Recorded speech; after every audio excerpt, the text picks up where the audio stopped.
Stella from New Hope Wellbeing, and we are back with another video. I hope everybody had a great weekend and had some fun times out with friends and family. I had a bit of both, so that was lovely. Today we are going to be discussing the Canary Tourmaline. So the Canary Tourmaline has a vibrant yellow hue, reminiscent of a sunny lemon. It is found in Mozambique, Zambia, Brazil, Nigeria, Pakistan, Tunisia, Myanmar, and Afghanistan. Its sunny disposition radiates warmth, evoking a sense of joy and optimism. Legends speak to its ability to help promote joy, clarity, and a positive outlook on life. It is believed to attract wealth and success and is an emblem of prosperity and abundance. The Canary Tourmaline channels joyful, empowering energy influenced by its ruling planet, the Sun, and the element of fire. It ignites confidence and vitality, fostering a sense of harmony and cheerfulness. It does connect to the sacral chakra, which helps to encourage creativity and confidence. And it does align with the solar plex chakra,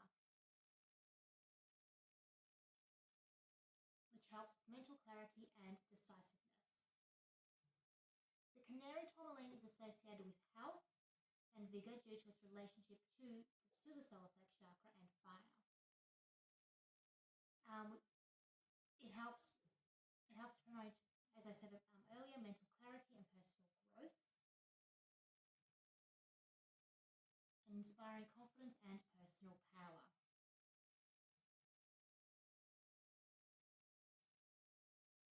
So linked with the element of fire and through the crown chakra, it helps to stimulate transformation. Its vibrant colour energizes the association with the sun, igniting personal growth and change.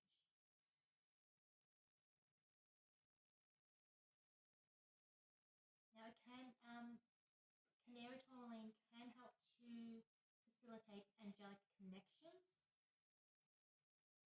and manifestation powers. So overall, this is a crystal that helps with empowerment, confidence, vitality, and clarity. So that is just a little bit about the Canary Tourmaline. We'll be back a bit later on in the week with another video. Until then, I hope everybody enjoys their week